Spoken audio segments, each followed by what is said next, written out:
Marhaban! Assalamualaikum. This is OFW Forever Love. Ayan, i-continue natin ang pagtuturo natin about sa mga salita ng mga Arabo, which is Arabic word. Ayan. Sa mga hindi pa nakakaalam at bago pa lang dito sa aking channel, ayan, please naman i-subscribe natin ang OFW Forever Love para sa sunod ko pa mga video about sa mga words sa mga Arabic ay ma-notify ko kayo at mapanood ninyo para malalaman ninyo kung ano ang mga salita na iyon. Para pagdating ninyo doon sa abroad, kahit saang part ng bansa ng mga Arabo, ay malalaman na ninyo ang mga salita nila at hindi tayo maging tanga. Kasi may idea na kayo kung ano ang inuutos sa inyo. Ang ituturo ko ngayon ay about sa kanilang mga lugar. Para, siyempre, magagamit pa rin ninyo iyon. Kasi, siyempre, utusan kayo ng madam nyo. Hindi nyo malaman. Basi kayong utusan para mamili ng mga pagkain o whatever na mga bagay. Ayan, o maghatid kayo ng mga bata sa school para alam niyo kung anong pangalan ng school sa Arabic. Ayan. Ang una-una nating talakayin ay about sa lugar na kung saan tayo unang magdunggo. Kung saan tayo unang lalapag. Ayan, simple, una tayo lalapag sa airport. Yon. Ang airport ay ang tawag doon ay matar. Ayan, matar ang airport. Ang sinasakyan natin na airplane, yun ay tinatawag na tayara. Ayan, ano ninyo ha, nasa isip ninyo, tayara. So, pagdating natin doon sa sa airport, pagbaba natin, pupunta pa tayo ng immigration. Ang tawag sa immigration naman doon ay jawasat. Yan. Pag sinabi sa inyo ng mga direction doon sa mga na road to jawasat, so alam mo kung saan ka pupunta sa immigration. Ang passport ay tawag din dyan ay jawasat. Yan. Para hindi kayo malito, ayan, may idea na kayo. So, susunduin tayo ng agency natin. Saan tayo sasakay? Pag sinundo tayo, di ba, sa sasakyan, sa kotse. Ang tawag naman sa sasakyan ng kotse or car ay sayara. Ayan. So, take note. Iba ang tayara, iba ang sayara. Okay?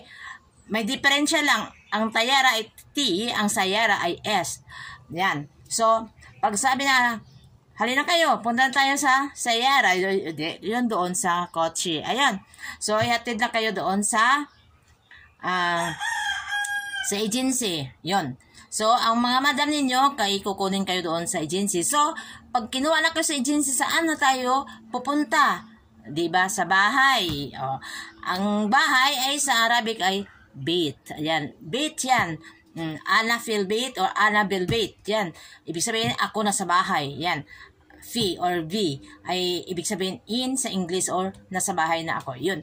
So, sa loob ng bahay ay mayroon namang mga lugar. For example, living room. Ang living room doon ay tinatawag nilang sala pa rin. Ayan. It's the same in the Tagalog. Sala pa rin yun. Ang sofa doon ay tawag doon ay sofa rin. Ayan. Kasi iba doon ang kursi. Yung kursi doon ay chair, hindi ay sofa. Ang sofa ay sofa. So, ang carpet doon na makikita ninyo ay ang tawag doon ay Julia or Sulya. Ang iba, tinatawag ng Sulya. Ang iba tawag nilang Julia. Ayan. So, pagdating doon may sasala, simpre may kwarto, room. Ang tawag sa room doon ay ano naman, ang gorfa. Gorfa al-nom. Yun. Ang nom naman or nam ay ibig sabihin ay doon ng lugar na tutufa. So, tinatawag natin bedroom, gorfa al-nom. Yun. Kung may bedroom doon, simpre mayroong kitchen. Yan. Ang tawag sa kitchen doon ay matbak. So, sa matbak, mayroon tayong makikitang mga gamit doon. So, para malalaman ninyo kung ano mga Arabic na mga gamit sa loob ng kusina, pwede kayo manood sa aking previous na video about sa Arabic sa loob ng matbak. Yun, panoorin nyo doon. Kompleto doon. So, kung mayroong kitchen, mayroong restroom. Ang restroom doon or comfort room, ang tawag doon ay hammam. So, pag natusan kayo maglinis sa hammam, pag narinig nyo ang word na hammam, ibig sabihin, restroom. Yan. Clean the hammam. Yun. Or Kasli na hamam. Yun. So, kung mayroong hamam doon, mayroon din tayo makikitang terrace. Ang terrace doon ay tawag doon ay ang shorfa. Shorfa ang terrace. So, ang classic Arabic ng terrace ay balakona. Yun ay balcony. Yan, balcony yun. So, kung mayroong doon, mayroong terrace, sa ibaba ng bahay ay minsan mayroon silang basement. Ang tawag sa basement doon ay serdab. Serdab. So, kung mayroong serdab, ibig sabihin, at mayroong sala, mayroon ding duwaniya. Duwaniya. Ang tawag doon sa duwaniya, yun ay ang kanilang doon sila nagtitipon at nag-uusap. Doon din sila umiinom ng coffee or gawa. Sometimes doon din sila kumakain or sometimes puro lalaki doon nagkukwentuhan. Or kung may mga problema, doon din sila. Yan ay parang sala din yan, pero parang exclusive yun. Yun ang tawag na duwaniya. Pero minsan, mga bata, pinapalaro din doon. Ayan, duwaniya. Pero kung may mga duwaniya, mayroon din tinatawag na Star bar. Istakbal. Istakbal yun. Isang malaking sala sa loob ng bahay. Yan ay tinatawag nila nga reception hall. Kung may mga handaan, at kung mayroong mga handaan, doon din nila nilalagay ang yung mga pagkain na ginakater sa reception hall. Or mayroon silang, for example, may lalaki o may babae ang mga bisita, ang mga babae doon sa istakbal, ang mga lalaki doon sa duwaniya. Yan. Kasi ang isang bahay may 3 sala yon. Itong living room nila, yon ang daily nga ginagamit nila.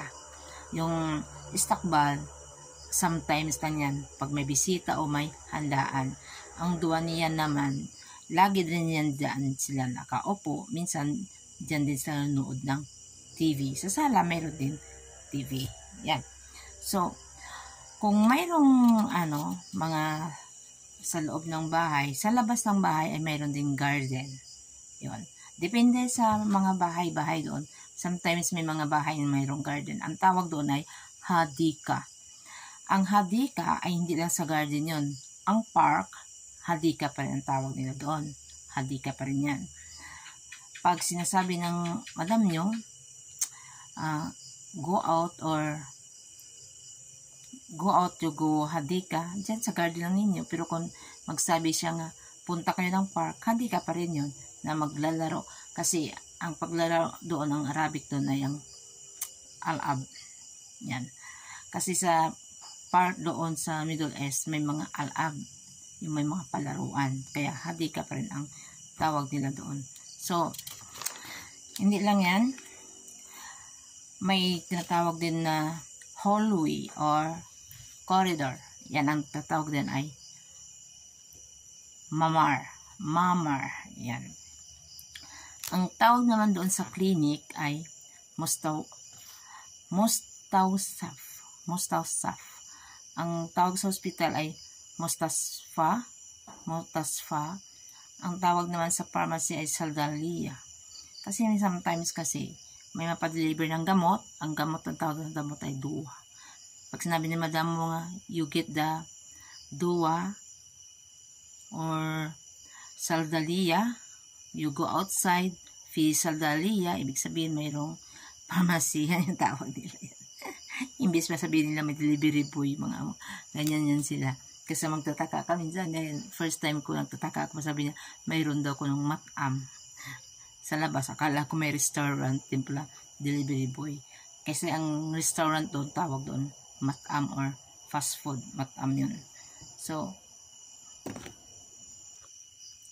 ang tawag naman sa sa office ay maktab.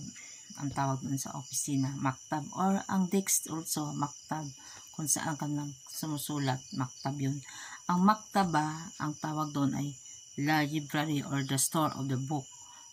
Ang tawag sa book ay kitab kung singular, pero kung plural o marami, kutub ang tawag doon. Yan. Ang ano naman, ang tawag naman nila doon sa grocery, Jamia. Jamia ang tawag sa grocery. Kung sa mga tindahan, yung mga small na tindahan, sa atin pa sa Ilonggo, Tiangge, yan ay bakala. Bakala yun. Pero sa mga mall, makikita mo rin ang Jamia doon. Yung grocery, pero kung separate doon kasi ang grocery doon sa kanila, ang tawag doon Jamia pa rin, yung mga kooperatiba nga nga mga grocery, Jamia pa rin yan. Pero ang tawag nila sa sa mall ay yun ng na mental block ako. Souk ang tawag doon sa sa mall. Yun, pag sinabi nga souk, sa mall kayo pupunta. Yun. So, ang tawag naman sa school ay madrasa. Madrasa ang tawag sa school. Ang tawag naman nila sa sa church, yan. Yan? Kahit Christian, kahit anong simbahan ng Christian, kanisa ang tawag nila doon sa Arabic, ang church. Pero sa kanila, ang tawag nila sa mosque nila ay masjid. Masjid ang tawag sa mosque nila doon. So, ang tawag naman sa sa bus station doon ay Mahatal bus. Mahatal bus. Ang train station, Mahatal, Qatar. Qatar kasi ang tawag ng train, sa train doon, Qatar. Ang hardware, ang tawag doon ay Lawasim Al-Ila. Family, ang Ila kasi family yan sa sa English. So, ang gym, ang tawag doon ay Salariada or Salah Hadid. Yan, gym yun. So, ang money exchange, ang tawag naman sa money exchange doon ay Mahal Sirafa. Mahal Sirafa. Ang bank ay also bank pa rin ang tawag doon. So, hanggang muna dito kasi ubusan naman tayo ng oras. Ayan. Salamat sa inyong panonood at sa walang sawang suporta. Ayan. Ito si OFW Forever Love ay namamaalam sa inyo. Masalama. Next episode na naman. Sa susunod na naman tayo magkita-kita ulit.